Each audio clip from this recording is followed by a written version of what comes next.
Dulu, terminal Banyumas adalah nadi kehidupan kota kecil itu. Deru mesin bus, teriakan kernet memanggil penumpang, dan aroma khas pecel pagi dari warung Bu Haj. Minah menjadi irama yang akrab di telinga warga. Tapi semua berubah sejak sekelompok preman bermuka bengis menguasai tempat itu. Tidak ada lagi tawa sopir, tidak ada lagi obrolan hangat pedagang. Yang ada hanya wajah-wajah cemas dan langkah-langkah terburu, seolah setiap orang ingin segera pergi dari tempat terkutuk itu. Mereka menyebut dirinya gerombolan kobra, dipimpin oleh seorang lelaki besar bertato kepala ular di lehernya, Boma. Setiap pagi, ia berdiri di tengah jalur kedatangan, mengisap rokok sambil menatap tajam setiap sopir yang melintas. Jika ada yang pura-pura tidak melihat, maka besoknya bus mereka akan dilempari batu atau bannya dikempeskan. Tak sedikit yang babak belur hanya karena telat menyetor uang keamanan. Terminal ini milik kita sekarang, begitu teriak Boma suatu pagi, di depan para sopir yang dipaksa jongkok menghadapnya. Siapa yang coba-coba membangkang, siap-siap digotong ke rumah sakit. Kata-katanya selalu diiringi tawa kasar anak buahnya, yang lebih mirip binatang lapar daripada manusia. Tidak ada satupun petugas terminal yang berani menegur. Bahkan, konon, ada yang justru ikut menikmati hasil setoran haram itu. Pedagang kecil seperti Bu Haj, Minah hanya bisa pasrah. Warungnya yang dulu ramai kini sepi. Para penumpang tak lagi berani menunggu bus lama-lama. Setiap kali gerombolan kobra lewat, ia menunduk, pura-pura membersihkan meja, menahan air mata yang tak bisa ia tumpahkan. Dulu tempat ini rame mas, sekarang seperti kuburan hidup, gumamnya pada seorang sopir muda yang baru datang dan belum tahu betapa terminal itu sudah menjadi sarang neraka. Ada seorang sopir tua, Pak Darto namanya, yang pernah mencoba melawan. Ia menolak membayar setoran dan menantang Boma di tengah terminal. Tapi baru 1 menit bicara, besi panjang menghantam kakinya. Ia terkapar sambil meraung kesakitan, dan sejak itu harus berjalan pakai tongkat. Sejak kejadian itu, semua sopir diam. Mereka menyimpan kemarahan dalam hati, tapi takut memicunya keluar. Pagi itu, langit Banyumas sedikit mendung. Bus-bus tua berderit masuk satu per satu. Tapi ketegangan di terminal tetap seperti biasa. Preman-preman duduk berjajar di bawah pos jaga, mengawasi seperti burung pemangsa. Boma memutar lehernya ke kiri dan kanan, menikmati pemandangan ketakutan yang ia ciptakan. Baginya, ini lebih dari sekadar uang. Ini soal kuasa, soal rasa ditakuti. Namun tanpa mereka sadari, dari kejauhan, sebuah bus tua bernomor plat luar daerah perlahan masuk ke terminal. Knalpotnya menghembuskan asap hitam, catnya kusam, dan kaca spionnya sudah retak. Di balik kemudi, duduk seorang pria berusia sekitar 50-an, mengenakan topi lusuh dan jaket kulit usang. Ia turun pelan-pelan, memandangi terminal seperti seseorang yang sedang menilai tempat jagal. Tatapannya tajam, dingin, namun tenang, dan tak satu pun dari preman-preman itu tahu, bahwa hari-hari mereka tinggal menghitung jam. Dan di saat langkah pertama pria itu menyentuh aspal terminal, langit menggelegar pelan. Seolah Banyumas tahu, badai akan segera datang, tapi bukan hujan yang turun, melainkan darah dan ketakutan. Langkah kaki pria itu mantap menyusuri terminal, melewati barisan bus yang terparkir miring, melewati tatapan penasaran para sopir dan pedagang. Ia tak banyak bicara, hanya mengangguk pelan kepada orang-orang yang menatapnya. Topinya sedikit ia miringkan ke depan, menyembunyikan mata yang sebenarnya tajam mengamati situasi. Orang-orang hanya memanggilnya Pak Tarno, tak ada yang tahu nama panjangnya, apalagi asal-usulnya. Namun dari caranya berjalan, orang-orang merasa, ini bukan sopir biasa. Ia mengemudikan bus antar kota lawas. Bernama Sinar Langit, bus itu seperti sudah terlalu lelah berjalan, namun entah bagaimana tetap menyala, tetap bergerak. Warna birunya sudah memudar, kaca depannya sedikit buram, tapi terlihat terawat oleh tangan yang tahu apa itu kesetiaan dan perjalanan. Beberapa kernet senior saling berbisik, ada yang merasa pernah melihat wajah itu dulu, entah di mana, entah kapan. Seperti kenangan dari zaman keras, yang tertimbun debu waktu. Ketika Pak Tarno memarkirkan busnya di sisi timur terminal, tepat di jalur yang dikontrol ketat oleh gerombolan kobra, seorang preman muda langsung mendekat. "Sini dulu, Pak Tua," katanya sambil menengadahkan tangan, wajahnya congkak. "Kalau mau aman, setor dulu. Baru boleh narik." Preman itu, bernama Diki, adalah tukang peras sopir baru. Ia tak tahu bahwa yang sedang ia hadapi bukan sekadar sopir biasa, melainkan legenda yang tertidur. Pak Tarno menatap Diki sebentar. "Saya sopir, bukan sapi perahan," katanya datar. Lalu ia membalikkan badan dan masuk ke warung Bu Haj. Minah tanpa menoleh lagi. Diki melongo, matanya membelalak. Belum pernah ada sopir berani menolak. Gua diapain barusan?" gumamnya, tidak percaya dengan apa yang baru terjadi. Ia meraih HT di saku celana, memanggil nama Boma dengan suara gemetar, bukan karena takut, tapi karena ingin segera membalas. Di dalam warung, Bu Haj, Minah tertegun saat melihat Pak Tarno. Ia tak mengenali wajahnya, tapi ada sesuatu dalam sorot mata lelaki itu yang membuatnya merasa aman. "Mau pesan apa, Pak?" tanyanya pelan. "Kopi hitam panas, Bu. Sama tahu gorengnya, kalau masih ada," jawab Pak Tarno. Suaranya dalam, pelan, namun berwibawa. Tangannya kasar, penuh bekas luka lama. Ia duduk di sudut, membelakangi pintu, menghadap keluar, kebiasaan orang yang biasa hidup dalam bahaya. Sementara itu, Boma yang baru saja mendengar laporan dari HT langsung bangkit. Ia berjalan cepat menuju sisi timur terminal, diikuti 5 anak buahnya. "Sopir mana yang berani-beraninya sok jago?" geramnya. Ia mengira ini hanya satu lagi sopir keras kepala yang perlu diajari cara kerja di Banyumas. Tapi langkahnya melambat saat melihat bas sinar langit. Bas itu menggetarkan ingatannya, seolah ia pernah melihatnya, atau pernah takut padanya. Begitu Boma hendak memasuki warung, Pak Tarno berdiri. Ia membayar kopi tanpa menunggu kembalian, lalu berjalan pelan ke arah busnya. Matanya dan mata Boma sempat bertemu sejenak. Hening sejenak meliputi sekitar mereka. Seperti 2 gunung yang saling menatap sebelum meletus. Boma menyipitkan mata, mencoba mengingat. Tapi Pak Tarno hanya berkata pelan, "Masih banyak yang belum kau bayar di hidup ini." Boma mengernyit, tapi tak membalas. Untuk pertama kalinya, ia merasa ragu. Entah kenapa, bulu kuduknya berdiri. Di benaknya, untuk pertama kali dalam bertahun-tahun, muncul sebuah pikiran aneh, mungkinkah aku baru saja menyentuh bara api yang belum padam? Pagi berikutnya, kabar tentang sopir tua yang menolak setor mulai menyebar cepat. Para sopir saling berbisik, kernet-kernet menyebarkan cerita dari satu warung ke warung lain. Ada yang tak percaya, ada pula yang diam-diam berharap itu benar. Sudah terlalu lama mereka hidup dalam tekanan, dan kemunculan sosok seperti Pak Tarno akan memberi sedikit cahaya dalam kegelapan yang pekat. Di pos jaga gerombolan kobra, Boma duduk dengan wajah masam. Ia mengisap rokok dalam-dalam sambil menatap bas sinar langit yang terparkir tak jauh dari situ. "Hari ini kita kasih pelajaran," gumamnya. Ia memberi isyarat kepada 2 anak buahnya, Ucup dan Gendon, untuk menghampiri bas itu dan memaksa uang setoran keluar. Kalau dia ngotot, patahin jari tangannya satu-satu. "Biar tahu siapa raja di sini," ucap Boma pelan namun penuh ancaman. Ucup dan Gendon melangkah cepat. Wajah mereka garang, tangan masing-masing memegang linggis pendek yang diselipkan di pinggang. Mereka mengetuk pintu bas keras-keras. Tak lama, Pak Tarno membuka dari dalam. Ia masih mengenakan jaket kulitnya, dengan tatapan yang sama seperti kemarin, tenang, tapi dalamnya seperti jurang tak berdasar. "Ada perlu apa pagi-pagi sudah mengetuk bas orang seperti maling?" tanyanya datar. "Jangan main gaya, Pak Tua," geram Gendon. "Ini terminal punya aturan. Sopir baru wajib setor. Cepat kasih 500.000. Kalau enggak, busmu bisa kita gepre bareng mukamu." Suara Gendon meninggi, memancing perhatian para sopir lain yang mulai mengintip dari balik bas. Tapi Pak Tarno hanya berdiri di tangga pintu, lalu turun perlahan.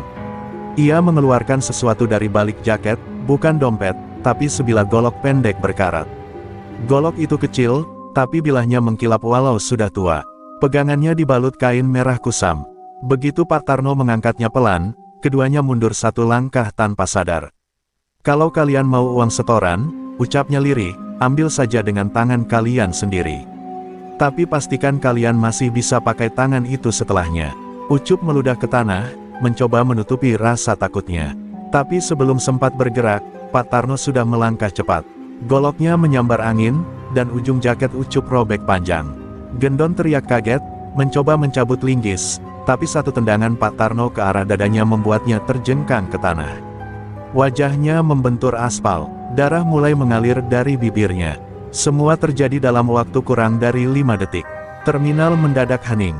Bahkan burung-burung yang biasa bertengger di atap warung Bu Hej Mina pun terbang menjauh. Para sopir dan kernet berdiri terpaku. Tidak ada yang berani bersorak, tapi di mata mereka terpancar cahaya yang sudah lama padam, harapan. Ucup merangkak mundur, Gendon hanya bisa meringis kesakitan sambil memegangi rusuknya.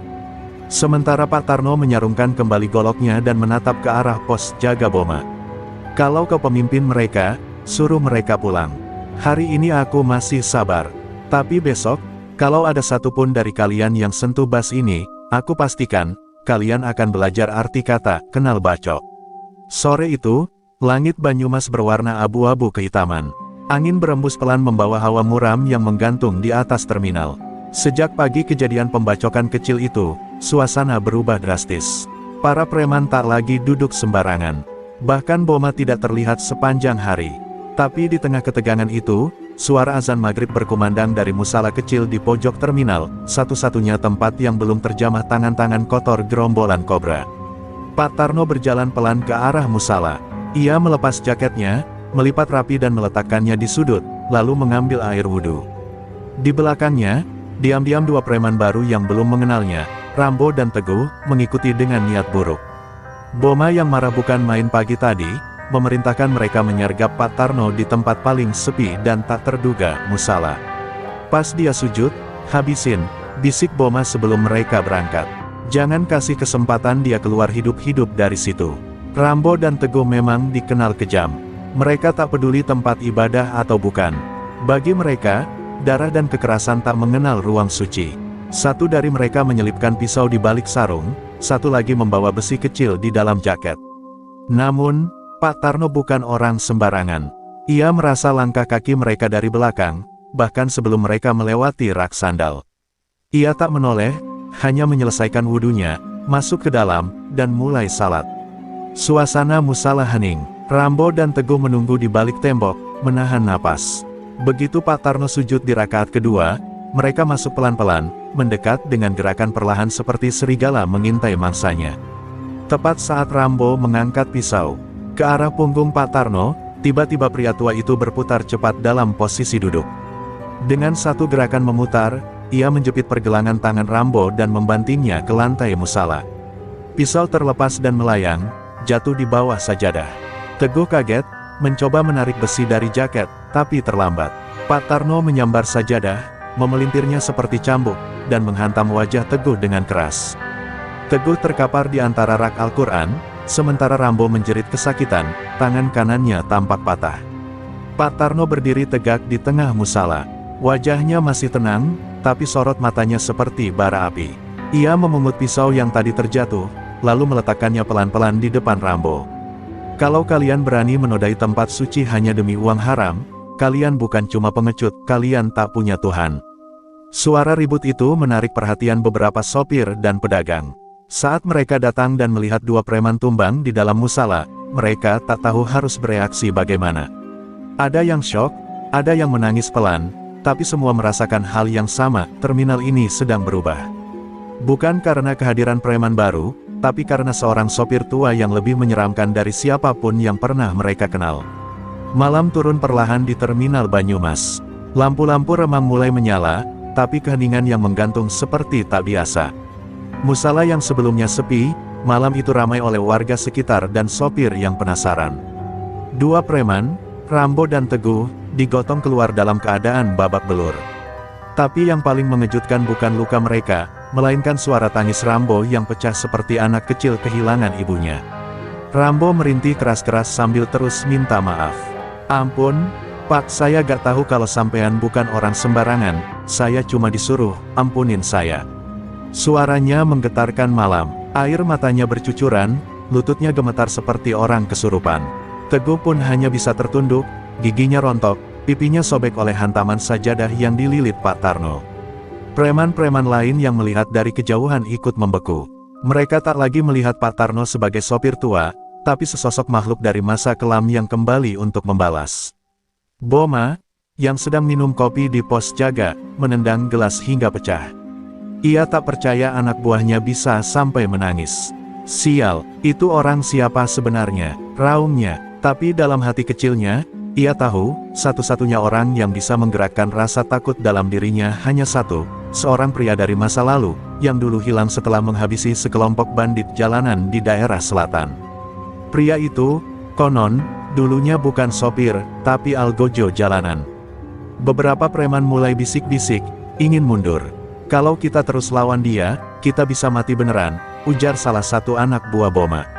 Tapi Boma menatap mereka tajam.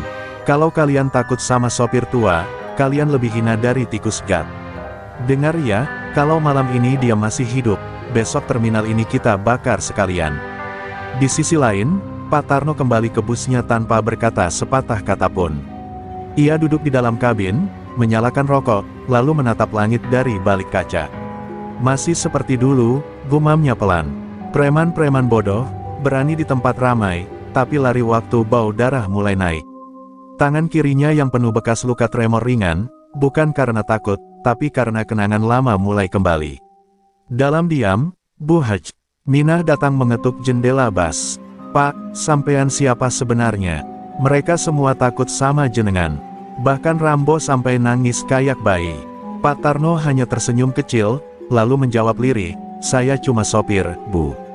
Tapi saya juga pernah jadi orang yang bikin orang-orang seperti mereka, berlutut di genangan darah sendiri. Malam itu, tak ada satupun preman yang berani berkeliaran di sekitar bas sinar langit. Terminal Banyumas yang selama ini dikuasai ketakutan justru terasa aman hanya karena satu orang. Seorang pria tua, dengan tatapan sepi, dan tangan yang tak ragu menyayat demi harga diri. Dan untuk pertama kalinya, warga terminal menyadari, mereka tidak sendirian lagi. Pukul 2 dini hari, suara motor-motor tua meraung dari kejauhan. Belasan preman dengan wajah tertutup masker kain hitam meluncur ke terminal Banyumas. Mereka bukan lagi datang untuk menagih setoran atau menakuti sopir, mereka datang membawa jerigen bensin, botol-botol berisi minyak tanah, dan kain yang dililit menjadi obor. Di tengah mereka, berdiri Boma dengan mata merah membara, seperti iblis yang kehilangan akal. Kalau dia gak mau tunduk, kita buat semua tempat ini jadi neraka, ucap Boma di tengah malam. Ia tak peduli ada warga tidur di warung, tak peduli ada bas yang masih parkir. Yang ada di kepalanya hanya satu, membakar ego pria tua itu. Membakar semua yang berani melawan kekuasaannya. Apapun yang berdiri di antara dia dan ketakutan yang dulu menyelimuti terminal, harus lenyap. Dalam hitungan menit, warung kecil milik Bu Haj, Minah terbakar duluan. Api cepat menjalar karena dindingnya dari triplek tua. Asap hitam menggulung ke langit. Beberapa sopir yang tidur di dalam bas terbangun panik, berhamburan keluar. Teriakan histeris terdengar dari ujung ke ujung terminal. Beberapa warga lari meminta bantuan, namun yang mereka temui justru gerombolan preman yang tertawa di balik kobaran api. Pak Tarno membuka pintu bas perlahan. Wajahnya tenang, tapi matanya tak lagi seperti tadi malam. Ada kilatan kemarahan yang dingin, seperti baja yang diselubungi salju. Ia berjalan keluar dengan jaket kulit dan golok pendek terselip di pinggang. Ia berjalan melewati kepulan asap dan percikan api tanpa ragu, menuju pusat kekacauan. Dan di tengah kobaran, ia berdiri menghadap Boma yang kini menatapnya dengan penuh kebencian. Kau pikir aku takut dibakar? Ucap Pak Tarno lirih namun menusuk.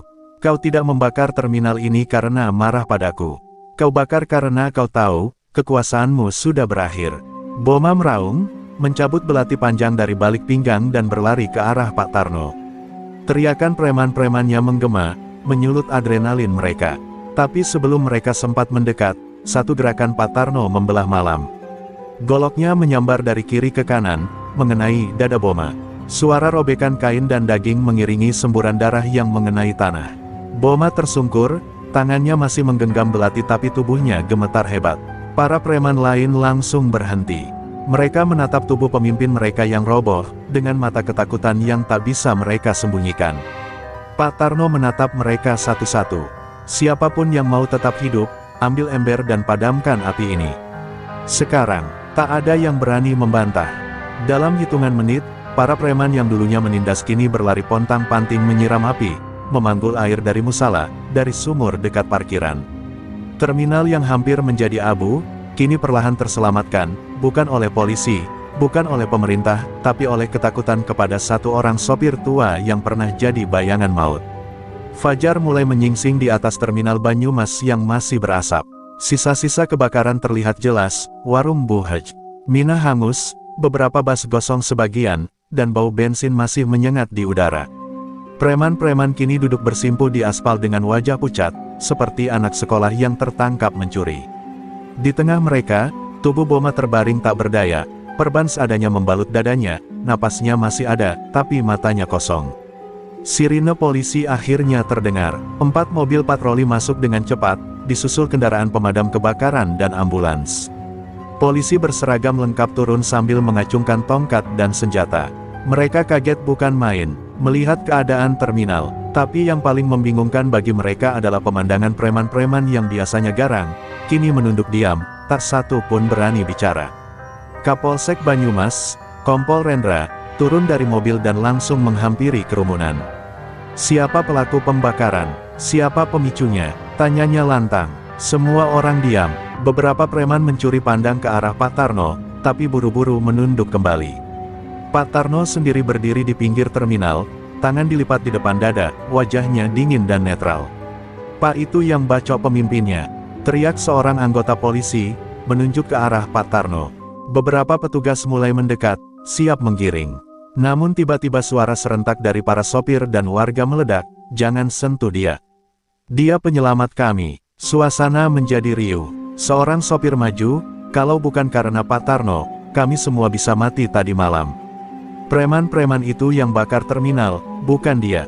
Kompol Rendra mengangkat tangannya, memberi isyarat untuk tenang. Ia lalu berjalan sendiri ke arah Pak Tarno, menatap wajah pria itu dalam-dalam.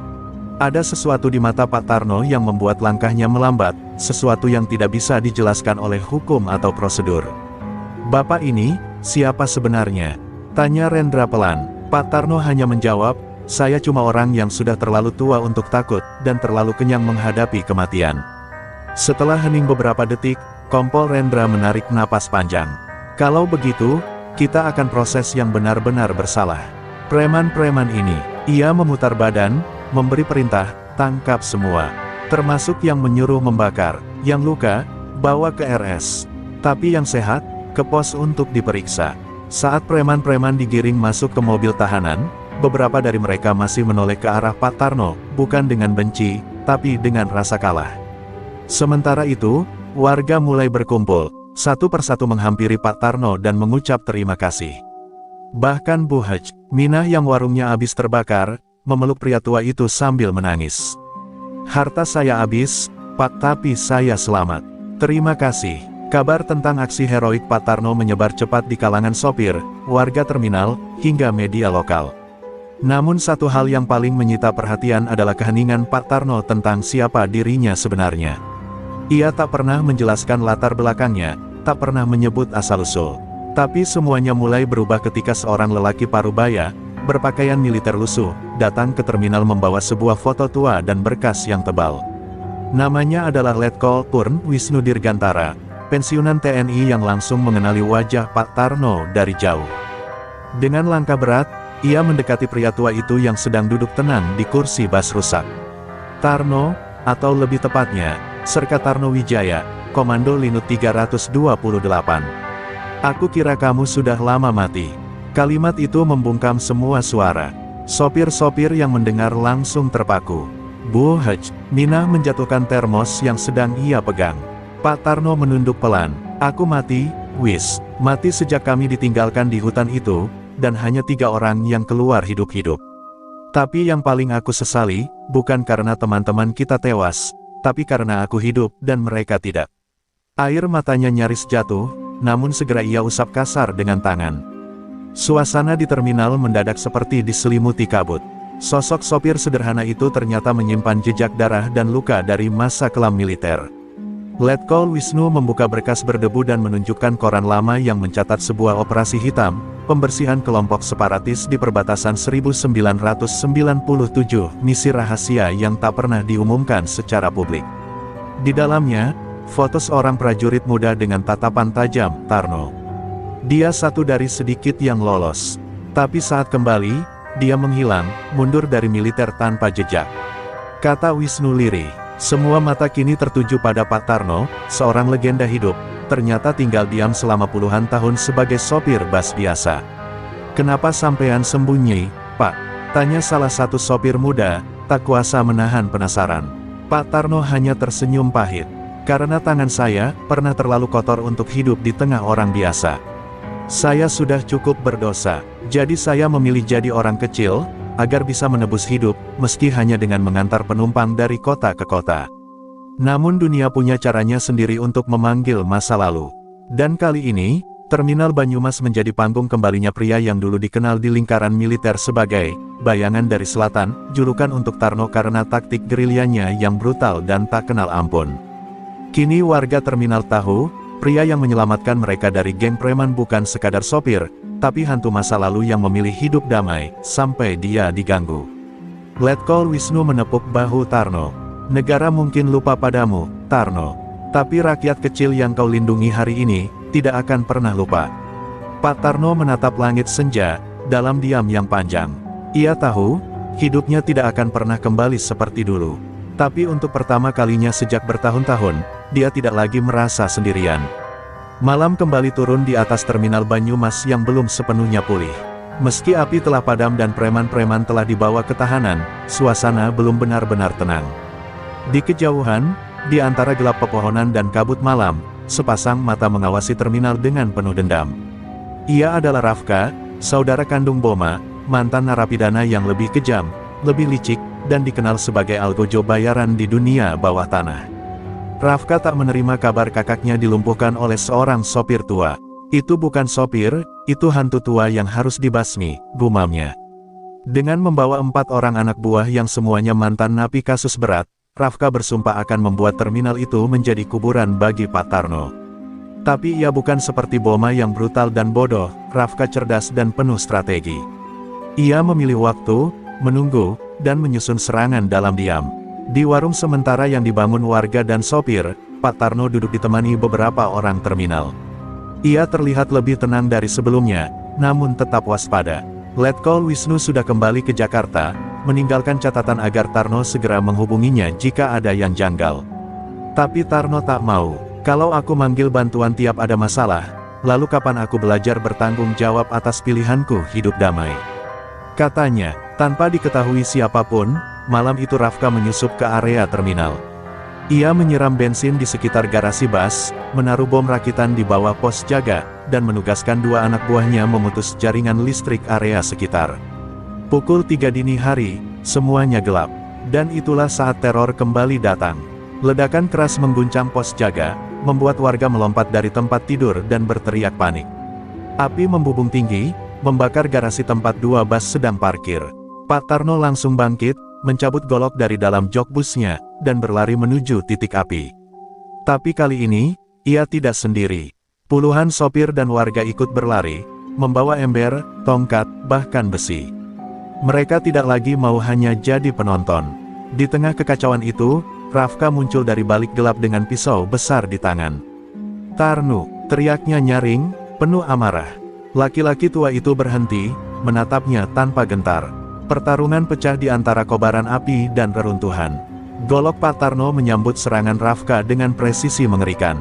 Mereka bertarung seperti 2 binatang liar yang saling membunuh demi harga diri. Tapi usia Pak Tarno yang tak lagi muda mulai terlihat, napasnya berat dan gerakannya sedikit melambat. Rafka melihat celah, menendang dada Pak Tarno hingga pria tua itu terhempas ke tumpukan karung pasir. Namun sebelum Rafka sempat menusuk, sebuah linggis menghantam punggungnya. Itu Joni, sopir muda yang dulu paling takut pada preman. Diikuti oleh sopir-sopir lain, mereka beramai-ramai menyerbu Rafka dan anak buahnya. Kali ini, bukan Pak Tarno yang berdarah, tapi orang-orang yang berani menyulut teror di rumah mereka. Dalam waktu singkat, Rafka diseret oleh warga ke tengah terminal, babak belur dan tak berdaya. Pak Tarno berdiri perlahan, tubuhnya gemetar tapi matanya masih menyala. "Kau pikir dendam bisa buat kau besar? Kau salah. Yang besar adalah orang yang bisa menahan dendam, dan memilih melindungi, bukan menghancurkan."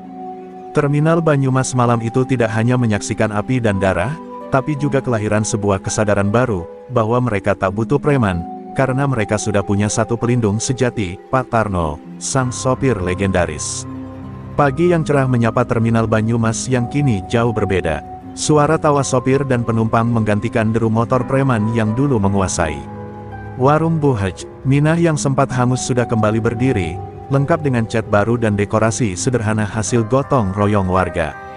Terminal ini tak lagi menjadi sarang ketakutan, melainkan tempat berkumpulnya harapan dan semangat baru. Pak Tarno duduk di depan warung sambil menyeruput kopi hitam pahit. Wajahnya yang penuh bekas luka dan garis waktu kini memancarkan ketenangan. Anak-anak kecil bermain di sekitarnya, sesekali mereka berlari ke arah Pak Tarno meminta cerita tentang keberaniannya. Ia tersenyum lembut dan bercerita tentang masa lalu yang keras, tentang perjuangan, dan tentang arti keberanian yang sesungguhnya bukan hanya soal kekuatan, tapi tentang menjaga yang lemah. Warga terminal dan sopir mulai menaruh hormat tak hanya sebagai sopir tua, tapi sebagai pahlawan lokal. Mereka sering datang bertanya tentang masa lalu, tentang ilmu bela diri yang dulu dikuasai Tarno, dan bagaimana caranya bertahan hidup di dunia yang penuh kekerasan. Namun Pak Tarno selalu menolak untuk kembali ke dunia lama itu. Sudah saatnya aku jadi orang biasa, yang hanya ingin hidup damai, ujarnya tegas. Kehadiran Letkol Wisnu sesekali mengingatkan semua orang bahwa di balik sosok sopir tua ini ada sejarah panjang yang tak semua orang tahu. Namun bagi warga Banyumas, yang penting adalah bahwa Pak Tarno telah mengembalikan rasa aman, dan terminal ini bukan lagi tempat takut tapi tempat keluarga. Banyak sopir muda yang kini belajar bela diri darinya, agar mereka juga bisa melindungi diri tanpa harus bergantung pada preman. Malam hari, saat terminal mulai sepi, Pak Tarno berdiri di dekat busnya, menatap langit penuh bintang. Ia teringat semua perjuangan yang sudah dilaluinya, dari medan perang hingga kobaran api di terminal. Nama Tarno kini bukan sekadar nama sopir, tapi legenda yang hidup di hati warga Banyumas. Legenda tentang pria tua yang tak gentar menghadapi maut dan ketidakadilan.